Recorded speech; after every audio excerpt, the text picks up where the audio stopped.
El siguiente programa es apto para todo público. Canal C.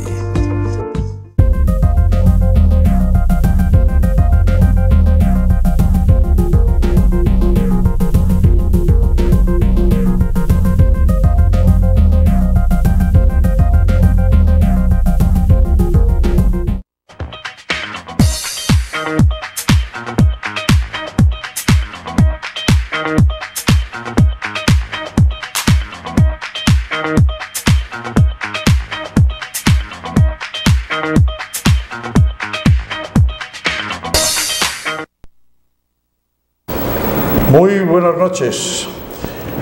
Hoy tenemos para realizar la segunda parte del tema sobre la invasión a Ucrania realizada por Rusia. Ese tema lo desarrollamos hace unas 4 semanas y con Luis Hermes Ruiz, nuestro director, hemos acordado desarrollar este programa como segunda parte. Un saludo muy cordial a Luis Hermes, donde quiera que se encuentre. Y los invitados son Juliana Lozano, de la Facultad de Derecho, una alumna distinguida en Derechos Humanos e investigadora social, y el profesor Harold Ortiz Calero, que ostenta la cátedra de Ciencia Política, politólogo de la Universidad Javeriana, filósofo de la Universidad del Valle, está pronto a recibir un doctorado también en filosofía y autor de varios libros, entre ellos uno de Hegel y otro sobre la sociedad civil.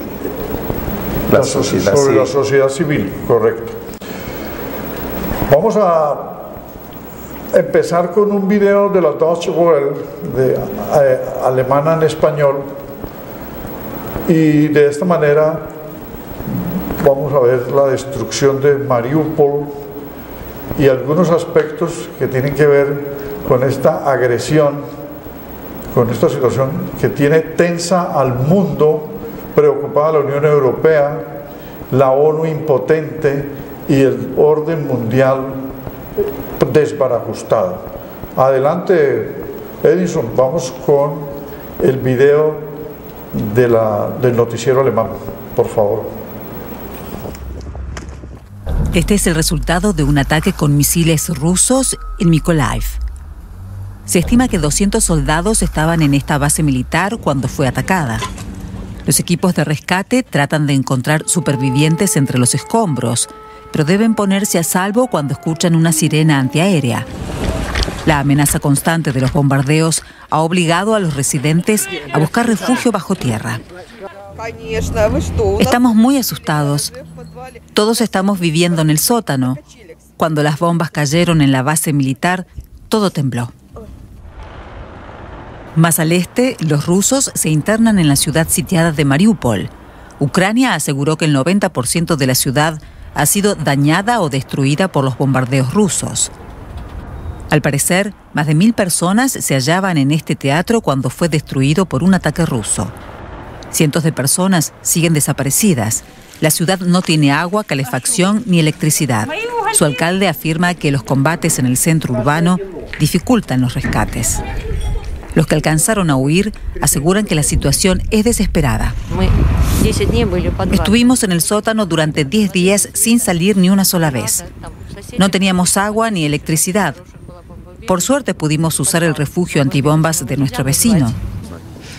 Nunca imaginé que una bomba caería en casa de mis vecinos o que mi barrio quedaría literalmente destrozado. Las afueras de la ciudad estaban simplemente destruidas. Y entonces me di cuenta de que ya no había lugares seguros en Mariupol. Rusia confirma el uso de misiles hipersónicos por primera vez desde que comenzó la guerra. Este misil, aquí en imágenes del Ministerio de Defensa ruso, tiene un alcance de hasta 2000 kilómetros y es difícil de interceptar. Por desgracia, y es importante que lo resalten, podría ser cierto que hayan disparado este misil hipersónico. Esto significa que es muy posible que estén probando este tipo de armas, así como otras nuevas en el territorio ucraniano.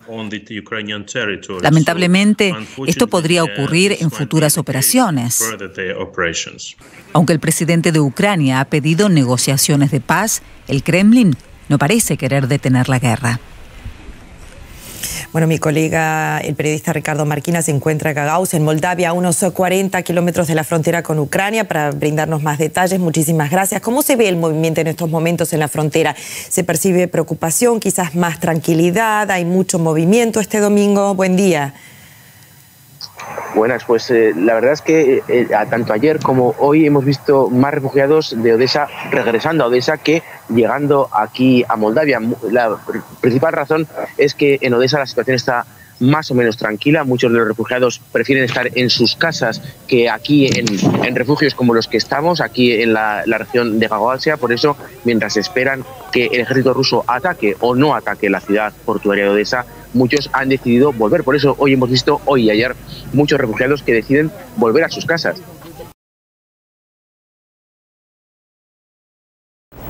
Bueno, en estas circunstancias podríamos empezar a dialogar sobre el papel de la OTAN, porque la OTAN es la organización del Tratado Atlántico Norte, que nace en 1949 como un pacto colectivo de los países que después de la Segunda Guerra Mundial vieron la necesidad de fortalecer la seguridad de estos países, integrándolo los Estados Unidos, que coadyuvaron desde el año 42 con la intervención militar para vencer a los totalitaristas, a los nazistas, a los fascistas y a los nipones japoneses. De esta manera fue creciendo poco a poco la OTAN, y lo que ha molestado a estas alturas al presidente Putin es la cercanía de las bases militares en países que eran de la Unión de Repúblicas Socialistas Soviéticas: Polonia, Hungría, Rumania, Letonia, Estonia. Inclusive en este momento hay tensión porque Suecia y Finlandia, que han sido neutros, países neutrales, van a ingresar y ya anunciaron el ingreso. Es decir, que esas bases militares, según algunos analistas, no debieron de haber aumentado ni corrido sus armamentos desde que terminó la presencia del muro de Berlín, desde que cayó el muro de Berlín y cesó el Pacto de Varsovia, que era la alianza militar de las repúblicas socialistas soviéticas. Digamos que ese es el punto clave para entender la militarización del este, es decir, países que pertenecían a la Unión Soviética y que se independizaron después de los años 91 en adelante, proceso de secesión. Ya llegar a Ucrania, que desde el 2008 ha pretendido entrar y en el 2012 estaba a puertas de entrar, y en el 2014 vino un entorpecimiento durante la presidencia de Víctor Yushchenko, en Maidán, el famoso Maidán, las reclamaciones en la plaza de Maidán, el Euromaidán, ha molestado mucho, ¿sí? Dice Putin que la inestabilidad por la falta del control de los armamentos. Aquí también falla un poco la OIEA, que es el organismo de la ONU que controla las armas nucleares, porque la OTAN creció en medio de la Guerra Fría y la nuclearización de dos estados nucleares se da durante la Guerra Fría, pero en la supuesta posguerra fría, es decir, después de la caída del muro de Berlín, continuó la militarización. Allí es donde está la clave del problema. ¿Por qué continuó? ¿A quién apunta? Dice Putin, ¿a quién apuntan esas armas? Y llegar a Ucrania es cercar a Rusia, o sea, a la Federación Rusa. Él pedía neutralidad, pero en medio de eso se desató un conflicto independentista en dos zonas del este de Ucrania, que son Donetsk y Lugansk, que están todavía, después de 7 años de independencia, ahora la guerra se acentuó allí, donde hay una población rusoparlante. Son prorrusos por colonos rusos que llegaron desde hace muchos años. Para hablar sobre la OTAN, pues a mí me gustaría que Juliana nos comentara cómo ve el papel de la OTAN en este conflicto. El papel de la OTAN principalmente se basa en limitar la invasión a Ucrania, que esta invasión no se desplace más allá, ya que la idea es, siguiendo el artículo 5 del mismo tratado, que se trata de la cláusula de defensa colectiva, es que en dado caso que se ataquen Estados miembros del tratado, todos accionarán en contra del atacante, en este caso Rusia. La idea, y teniendo en cuenta que se sumaron después de la Segunda Guerra Mundial, es que no vuelva a ocurrir este tipo de invasiones a gran escala y limitar realmente el alcance que tiene Rusia, en este caso de manera militar. En cuanto este alcance se limite, asimismo se acorralará de cierta manera el poder que ejerce actualmente las tropas rusas en esta guerra o invasión, por así decirlo, ya que es una guerra pasiva más bien.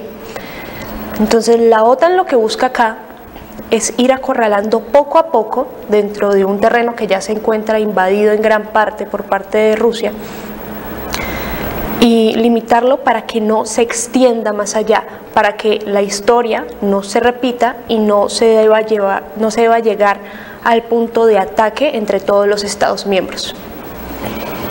Bueno, me gustaría, sobre esa anotación que usted ha hecho tan acertadamente, me gustaría hacer esta reflexión antes de que intervenga el doctor Harold Ortiz. Y es la siguiente, a ver. Europa, decía Bobbio, Norberto Bobbio, o Bobbio, el filósofo de Turín, Italia, que debería llegar a ser una verdadera federación, para constituirse como el federalismo, pero un federalismo continental, porque está en el continente europeo. Y un federalismo continental con límites, con un marco, porque en el ejercicio de sus reflexiones dentro del derecho interno, Bobbio, Norberto Bobbio, planteaba que la fuerza, el aparato de fuerza es el que hace que funcione el derecho, es decir, la eficacia del derecho depende del despliegue de la fuerza, porque la fuerza es para defender el derecho. Y que a nivel internacional, para evitar una guerra, debería entonces la protección de países aliados que son unidos por el territorio y por los propósitos económicos, en el caso de la Unión Europea, constituirse como una federación con unos límites concretos y delegar el aparato de fuerza a alguien, porque si todos se despliegan el aparato de fuerza, continúan las guerras que eran las guerras medievales. O sea, es que el problema del Estado naturaleza eran los principados en el medioevo, los tiranos, los señores feudales, los duques, los condes, los príncipes, los que tenían señoríos territoriales que atacaban unos a otros, y la fuente del derecho era la fuerza. En esas pequeñas monarquías antes de la monarquía absoluta, que inclusive buscó también fue la unidad de los ejércitos. Entonces que hoy continente con 27 países claros, porque se retiró Gran Bretaña, eran 28 unidades territoriales de la Unión Europea, esos 27 tengan un aparato de fuerza supra que sea la OTAN, pero si es limitado no pueden extenderse, porque entonces confunden, en el sentido de que los países bálticos en algún momento se dijo pueden pertenecer a la Unión Europea, bueno, pertenecen a la Unión Europea, pero no pertenecen a la OTAN, lo que dijimos de Finlandia y Suecia. Inclusive se llegó a dudar de Inglaterra, de la Gran Bretaña, porque son islas que están separadas por el canal, el canal de la Mancha, no son del continente europeo. Y lo otro es que Rusia es de Europa, pero Rusia es de una Europa parcialmente occidental, pero es más de Asia. Entonces está la Euroasia, y en Euroasia tienen otros intereses, y Rusia, después de disolverse la Unión Soviética, hoy es una federación. Entonces ellos tienen un componente, son 85 unidades territoriales actualmente y 22 repúblicas. Pero todas las otras se perdieron después de la caída del muro de Berlín. Entonces son dos componentes militares. Y si en la competencia internacional de bloques económicos, el poderío está en Estados Unidos, el otro está en China, el otro está en la Unión Europea, él quiere conformar la Euroasia, y de allí nadie lo va a sacar, no lo va a sacar. Entonces, termino diciendo, para que usted nos explique desde el punto de vista filosófico este tema, doctor Harold, termino diciendo que se ha pensado en el federalismo mundial, que no puede ser el de la ONU, porque tiene países en 193 sitios. Son 193 estados que integran la ONU y en varios continentes. Y la defensa común debe ser federal, como dice Bobbio, es decir, en un territorio demarcado. Por lo tanto, el ejército de la ONU que no actúa porque el Consejo de Seguridad lo tiene inmóvil, que es la Carta de San Francisco, ¿sí?, y que no actúa, tendría que entrar en defensa de los derechos humanos donde quiera que se violen, y no se hace, como en los casos de masacres, aplastamiento, exterminio de israelíes contra palestinos en la Franja de Gaza y Cisjordania, u otros como ha sucedido en Siria, etcétera, y guerras de aplastamiento. Ahí es donde debería intervenir la ONU, pero la OTAN solamente en la Unión Europea y no extenderse más.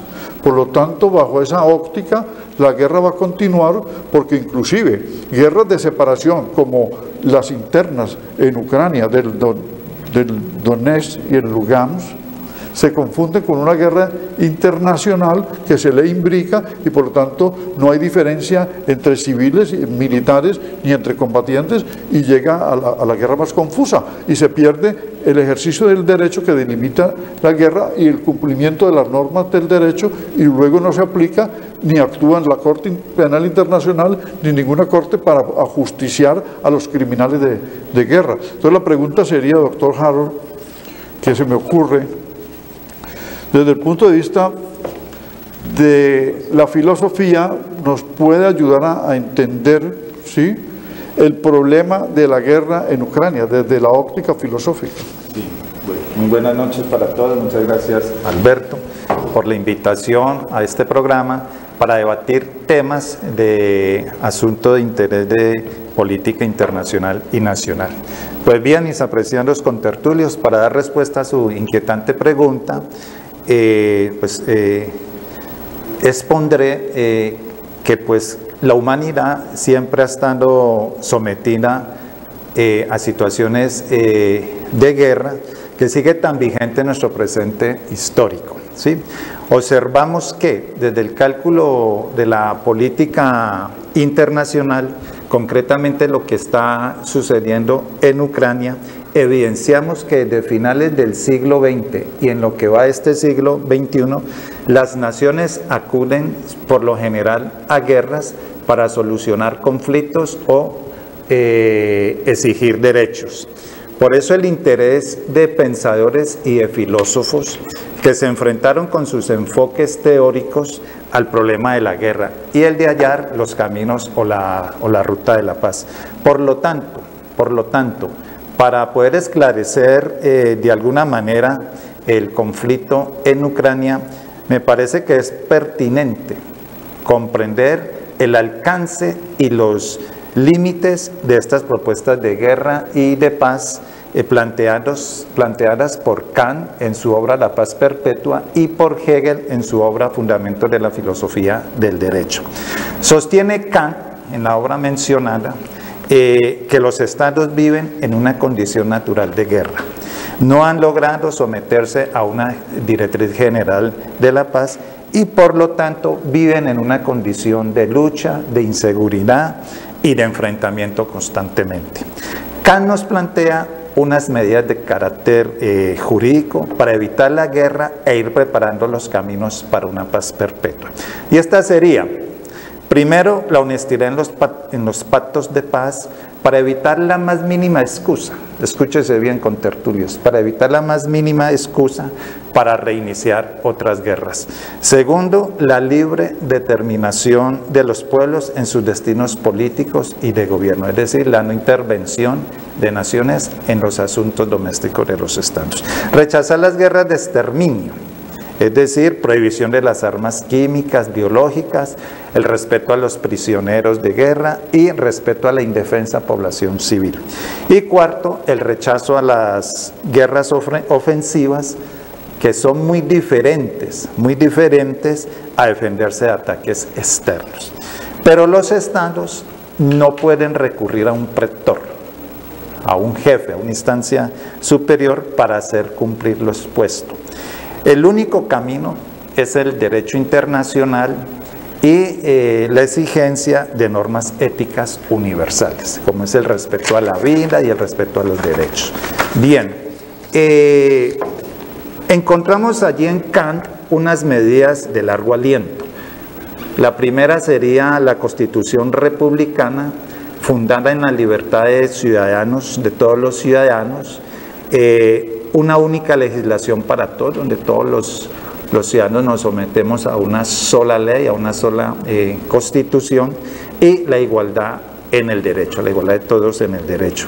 Y otra que yo llamaría una constitución internacional, que pertenece al derecho internacional, que también se conoce, que Kant lo llama como el ideal de la paz perpetua, que está fundada en un orden internacional, lo que conocemos ahora con tertulios como la ONU, la OEA, la Unión Europea, que es en este caso lo que Putin menos caso le hace.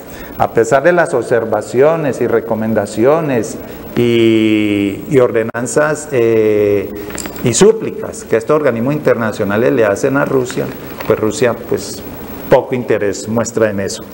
Este orden internacional está basado en la ley, en la norma, más no en el uso de la fuerza, y esta se convertiría en la brújula de las relaciones entre los estados. Y una tercera, que según Kant sería la más importante, la más eficaz, que es la astucia de la razón hegeliana. ¿Y en qué consiste eso? O el ardid de la razón, como lo llama Kant. Esa sería, ¿o en qué consiste? Consiste en que la razón hace que los individuos luchen por intereses altruistas, por propuestas altruistas como el caso de la paz, pero los individuos no son conscientes, los sujetos no saben de que están siendo dirigidos o instruidos o están siendo usados como medios por la razón universal. Bien, está la otra lectura, que es la del realismo político, que es la que plantea Hegel, y es el argumento a favor de Putin en esta invasión a Ucrania. Los estados son egoístas. Los estados en relación a otros se comportan como niños malcriados. Solo buscan sus intereses personales e individuales a como de razón. No aceptan injerencias externas y por eso en el derecho internacional no existen obligaciones como tales. Por lo tanto, Hegel no confía en la paz kantiana porque no existe un pretor para hacer respetar el derecho o las exigencias de los estados. Hegel considera, ya con esto termino, Hegel considera de que las guerras son algo inevitable, que sucede cuando tienen que suceder, ¿sí? Y que son necesarias.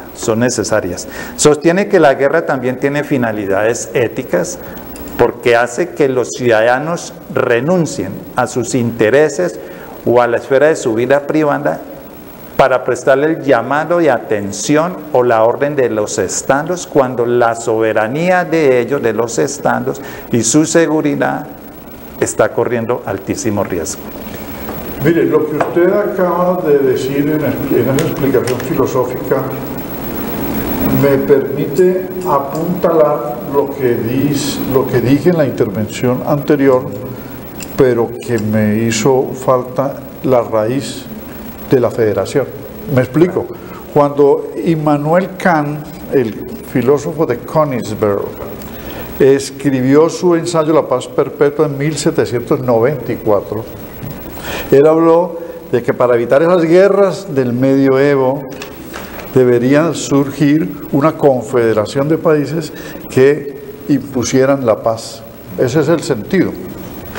Lo que pasa es que la ONU, que fue lo que previó Kant, sí nació, o sea, fue un iluminado, pero no puede ser federal, podría ser confederal, pero de todas maneras es multilateral y no funciona por lo que Hegel también previó, que usted lo acaba de explicar.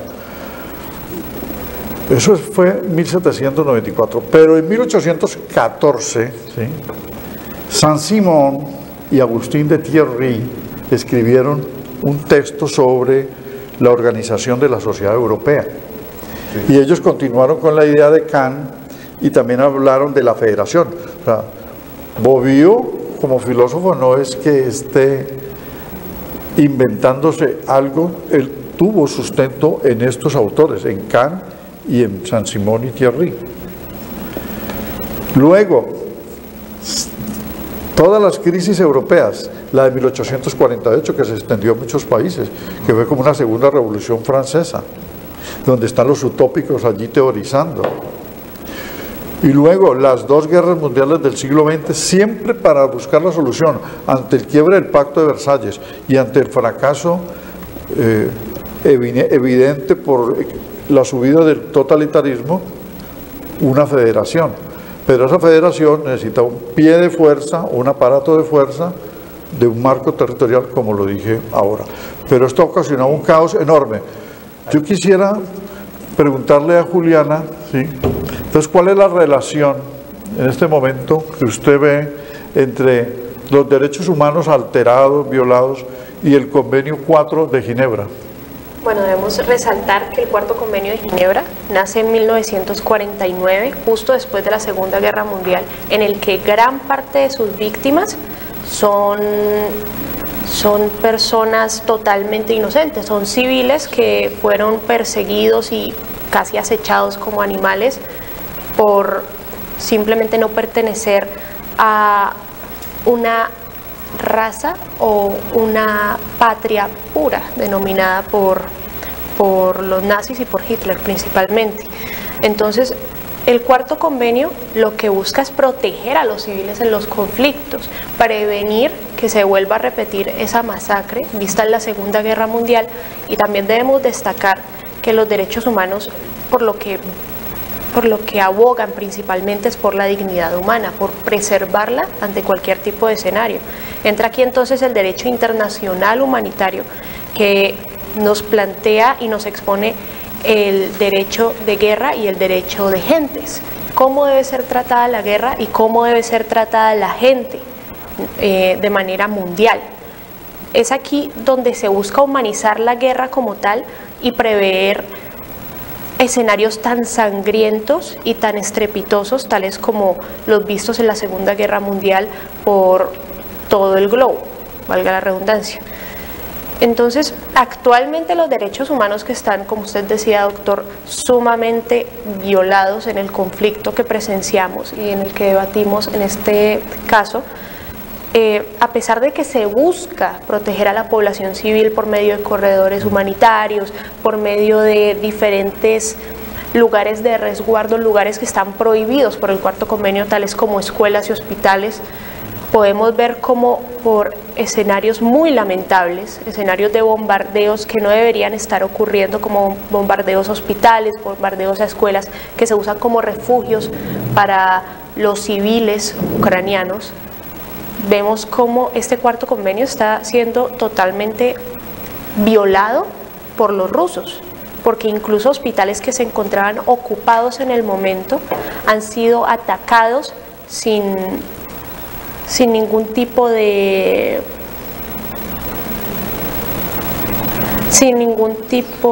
O sea que usted cree que el Convenio 4 de Ginebra está siendo fracturado durante el conflicto, desconocido, alterado e incontroladamente.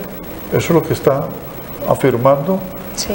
¿Puedo apuntalarlo un poco más con esa pregunta de cómo está siendo fracturado el Convenio 4 de Ginebra por el conflicto? Claro, es que la población civil que se buscaría ocultar del conflicto, ocultar de la guerra como tal, está siendo, por parte del gobierno ucraniano, es que están buscando canales por donde sus civiles puedan evacuar el país, que es lo que se busca, que se proteja y se oculte a los civiles del conflicto. Por más que lo intentan, esto termina siendo, estos espacios de paz, estos espacios prohibidos por el Cuarto Convenio de Ginebra, terminan siendo totalmente violentados por los rusos. Un ejemplo, los ataques a los diferentes corredores humanitarios. Entonces se plantea la pregunta, ¿realmente estos lugares seguros son ahora seguros? Por parte de Ucrania lo son, pero por parte de Rusia, que ignora totalmente los términos del convenio, para nada. Entonces quedan en jaque los civiles, porque aunque se busca protegerlos, realmente no se sabe en qué momento, por el irrespeto ruso al convenio, terminen siendo violentados y sacados a flote en el conflicto, cuando lo que se pretende es que se escondan y no sean involucrados para nada. ¿Tú ibas a decir algo, Harold? Sí, sobre la intervención anterior, sobre la importancia que se le concede a las Naciones Unidas, a estos supraestados. Y precisamente una de las razones por las cuales los estados acuden constantemente a la guerra, a invasiones militares hacia otras naciones o estados, es precisamente por la languidez en las actuaciones de los estados supranacionales, de la OEA, de las Naciones Unidas, de estas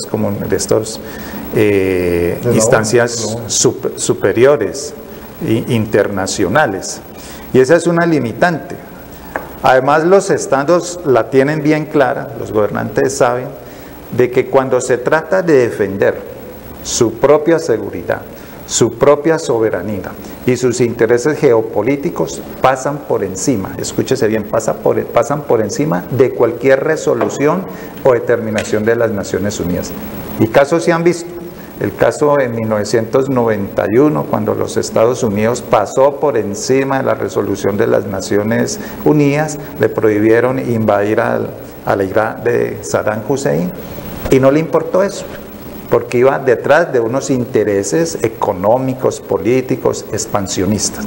Entonces, esa es una gran debilidad que tienen estos organismos internacionales, porque no saben o son incompetentes para contener esas ansias imperialistas, militaristas y económicas de los países del mundo. Ahí hay una gran dificultad para poderla trascender.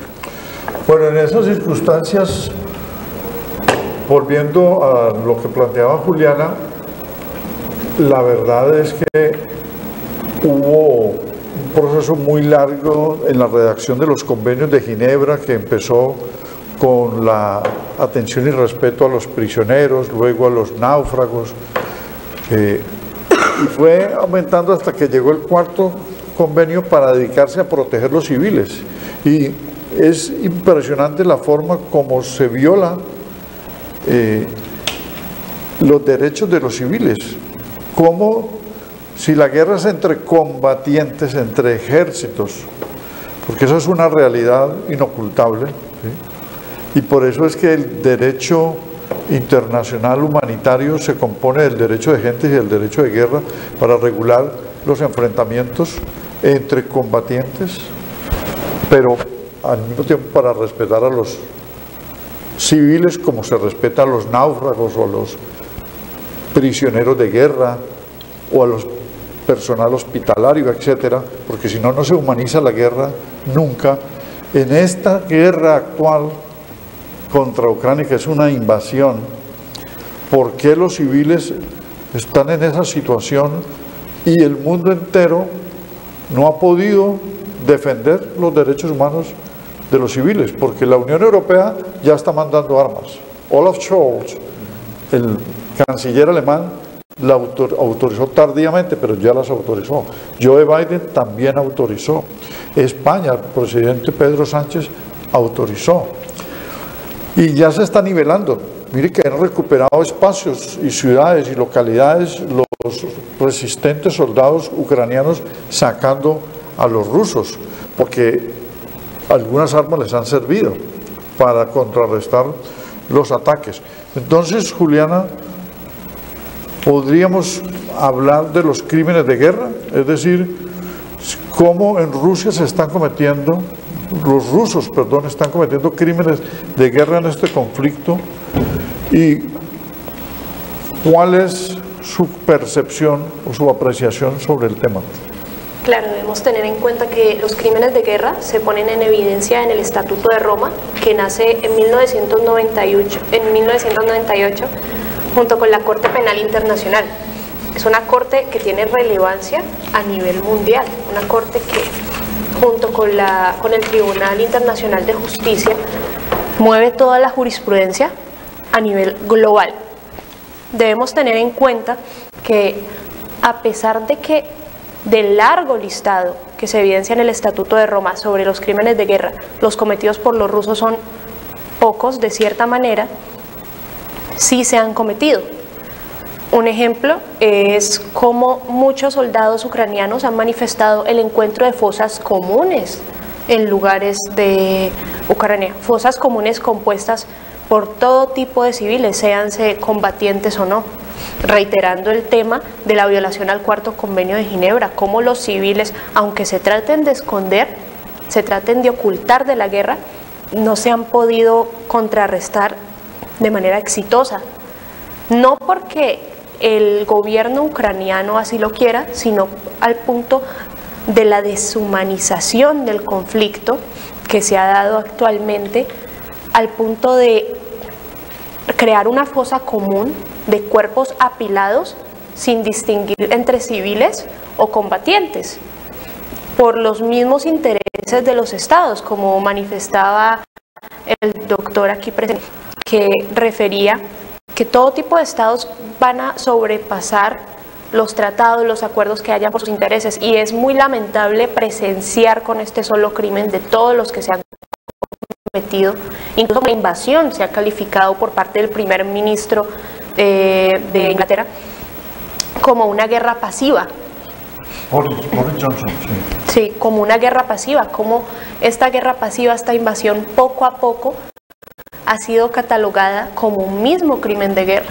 Es ahí donde la OTAN incluso llega a querer limitar los alcances de Rusia, porque a pesar de que se nieguen ciertos crímenes de guerra como el ataque a hospitales, el ataque a escuelas, las fosas comunes, ha pasado, y es algo de lo que se tiene registro, ha pasado, y no solo lo ha registrado un combatiente, un soldado, muchos soldados han evidenciado cómo amarraron de manos y pies a los cuerpos que habían torturado y quedaron ahí tendidos.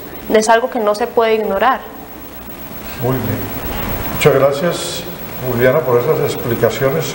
Ahora, doctor Harold, por favor, ¿nos podría dar usted un panorama sobre los impactos de la guerra en Ucrania respecto a la economía mundial capitalista.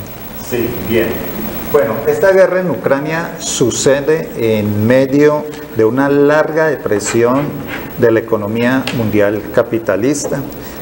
Y esta guerra, digamos que es decisiva, determinante, porque aquí se empieza a delinear la hegemonía mundial capitalista en los próximos tiempos. Y lo que inició como un enfrentamiento solamente entre Rusia y la OTAN, pues empieza ya a convertirse como en la recuperación del orden hegemónico entre los Estados Unidos y Rusia, que es entre Estados Unidos y China, perdón, que son principalmente los dos grandes actores en esta guerra en Ucrania, ¿sí? La guerra históricamente, y en este presente histórico nuestro no es la excepción, la guerra estimula la economía, la producción, sepulta una vieja acumulación capitalista y afirma nuevas conquistas económicas y políticas, que esas son lo que se está moviendo también de fondo en la guerra en Ucrania. La guerra también incentiva la ciencia, la investigación, la tecnología. Se usan aviones de alto poder de precisión, los misiles hipersónicos, de los que goza ese poderío militar Rusia. También la guerra crea valores, principios, creencias y solidaridades nacionales o internacionales, ¿sí? Pero la guerra no tiene nada que ver con políticas sociales democráticas, ni mucho menos, escúchese bien, ni mucho menos con el aumento del gasto social. La guerra tiene otras expectativas, otros intereses. Por eso observamos que en esta guerra en Ucrania cogió carrera, ¿sí? Todo ese discurso a favor de incentivar la carrera armamentística, en el caso de los Estados Unidos, su industria militar está bastante acelerada, en el caso de China, el caso de Rusia, Dinamarca y Alemania y muchos otros países de Europa, se empieza a notar un aumento financiero en su gasto militar. Las guerras también tienen otra característica de que son asimétricas. Casi en todas las guerras, ¿sí?, hay unos que salen bien librados, hay unos actores que salen bien librados y hay otros que no salen bien librados. El caso de Estados Unidos, con tertulios, sale bien librado, este país de los Estados Unidos, porque no está librando una guerra en el interior de su país, ni en sus fronteras, ni en sus zonas fronterizas. Está librando una guerra que hay que atravesar el Atlántico. Los Estados Unidos gana en esta guerra en Ucrania porque vuelve a someter económicamente y geopolíticamente a Europa, porque los Estados Unidos veía con mucha sospecha, con mucho celos, que antes de la guerra de Ucrania Europa tenía unas relaciones comerciales, unos vínculos comerciales muy fuertes, muy cercanos con China, cosa que a Estados Unidos no le agradaba. Y esto se repite, después de terminar la Segunda Guerra Mundial, los Estados Unidos a través del plan Marshall hacen toda una recuperación económica de Europa, pero eso tuvo unos costos altísimos para Europa, porque Europa quedó bajo el dominio de los intereses de los Estados Unidos. El caso de China también gana porque logra dominios geoeconómicos sobre Rusia y también sobre el mundo.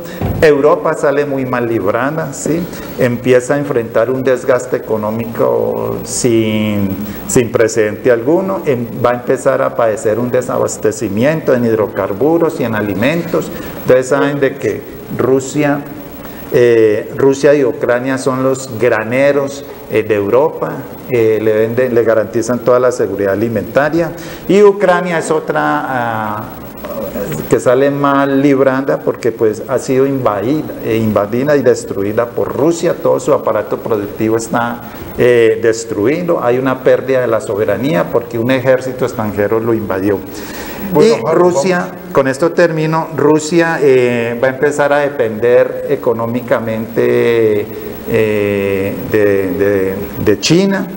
Y a pesar de que Rusia empieza a abrir nuevos mercados como en la India, pues de todas maneras empieza a pertenecer más a la esfera geopolítica de China. Aquí por el apuntador ya me están avisando que el tiempo se nos agota. Listo. Bueno, magnífica disertación, pero quisiera anotar que esos intereses geoeconómicos, geopolíticos, que en este momento se mueven por la conformación de la Euroasia, es decir, de un bloque económico que puede ser paralelo a la Unión Europea, que es lo que Putin concibe, ¿sí? Y su alianza con China en los asuntos comerciales. Todo esto que mueve los intereses gasíferos, porque es el gas y el petróleo ruso el que se vende en Occidente y que mueve la economía de una región tan inmensa como son ellos, aunque no tengan una población grande, no son más de 130 millones de habitantes en Rusia, con 85 unidades territoriales que tienen en esa inmensidad. Es lo que se está determinando. Entonces, Juliana, podríamos tener una apreciación suya sobre cómo en este conflicto la geopolítica se mueve y cuáles son los intereses geopolíticos. Claro, principalmente hay que resaltar muchísimo cómo Rusia ha frustrado bastantes de los intereses económicos de Ucrania. Debemos tener en cuenta que Ucrania es uno de los territorios más pobres que encontramos en Euroasia. Es un territorio que realmente depende muchísimo de sus alrededores y de las alianzas que establezca. En este caso, Ucrania trató de establecer un acuerdo económico comercial con la Unión Europea a mediados de 2014, si mal no estoy, y Rusia lo frustró por medio de pequeñas disuasiones, llegando así a tener un acuerdo entre Rusia y Ucrania, donde Rusia le garantizaría a Ucrania una ayuda económica y también le garantizaría bajar a los precios del gas. Debemos tener en cuenta que Rusia es de hecho un gran exportador de gas. Ellos dan gas a toda Europa, o a una gran parte, más que nada a Euroasia, volviendo al tema, porque es el comercio en el que se mueve principalmente Rusia. Entonces, lo que Rusia busca por medio de Ucrania, que es un estado dependiente, es ampliar su capacidad comercial. Debemos tener en cuenta que Ucrania, a pesar de ser dependiente y de ser pobre, tiene recursos que pueden ser explotados por Rusia y tienen puertos que pueden ser usados por Rusia para llegar a los diferentes estados y así expandir su alcance económico. Ese es el verdadero objetivo geopolítico y geoeconómico que tiene Rusia, que es utilizar a Ucrania como un medio gratuito, por así decirlo, ya habiéndolo conquistado de cierta manera, como un medio para llegar y expandirse comercialmente. Por esto mismo es que Rusia enfatizó en frustrar estos acuerdos comerciales que había entre la Unión Europea y entre Ucrania para finales de 2014. De hecho, se dio el conocido Jueves Negro, que fue una manifestación por parte de los civiles ucranianos ante esto, ante la firma del acuerdo comercial con Rusia, porque los ucranianos se vieron frustrados al ver que una gran oportunidad como la que era enlazarse con la Unión Europea, que les daba un futuro aún más brillante que con la misma Rusia, fue disuadido ante su gobernante por los dos beneficios que le brindó Rusia, que a comparación actualmente de los que le podía dar la Unión Europea son mínimos. Pues precisamente usted tiene mucha razón, son los puertos, la salida al mar, lo que le interesa. Esa fue la forma de sustraer a Crimea en el 2014. Y ahora a Mariupol, para conectar Crimea, que ya se lo tomaron como un estado más de la Federación Rusa, y se la quitaron a Ucrania, y ahora Mariupol, que es otro puerto para tener dominado el Mar Negro y por lo tanto la conexión con el Mediterráneo, y el cordón que necesita del este, que son esas dos repúblicas secesionistas en este momento. ¿Y qué le esperará a Moldavia? Entonces miremos otro aspecto y terminamos, porque me acaba de decir otra vez nuestro técnico en cabina que se nos acabó el tiempo. Bueno, al quedar Rusia excluida del sistema interbancario, pues allí se pone de manifiesto la importancia geopolítica del dólar. Sin embargo, en Rusia, para tratar de oxigenarse de esa encerrada que le ha hecho el sistema interbancario, pues ha empezado a generar relaciones comerciales, vínculos comerciales con la India, pero con otra moneda diferente al dólar. Es decir, eso es algo que oxigena a Rusia. Estados Unidos intenta muy desesperadamente imponer la hegemonía del dólar, pues tradicionalmente lo ha hecho, dado su peso político, económico y militar. Pero en estas circunstancias, o momentos antes de la guerra de Ucrania, pues esa pretensión de los Estados Unidos ya empieza a debilitarse, porque ya Estados Unidos no puede imponer ese criterio del dólar, porque ya empieza a perder poder y hegemonía en el contexto internacional. Bueno, para concluir y despedirnos, entonces no hay más que mencionar que toda la tensión mundial está centrada en una violación masiva de derechos humanos que debe cesar, pero sobre todo en un peligro latente en la disposición de armas nucleares que tiene Rusia. La esperanza que tenemos todos los habitantes del planeta Tierra es que la cordura llegue y no deje que se dispare ningún botón nuclear. Hay 12 estados nucleares y uno de ellos es Rusia, y está amenazando. Dmitry Medvedev, que fue presidente antes de Putin y que fue su fantoche en el cargo, es decir, que lo manejó el mismo Putin, ayer o antier estaba ya amenazando nuevamente, y él lo ha dicho veladamente frente al ingreso inclusive de otros países a la OTAN, que vendrán momentos difíciles si la hostilidad de la Unión Europea sigue observando, o sea, que no quiere que le ayuden a Ucrania, y amenaza con el manejo de las armas nucleares. Hasta una próxima ocasión, en un próximo programa, a los televidentes, y muy buenas noches.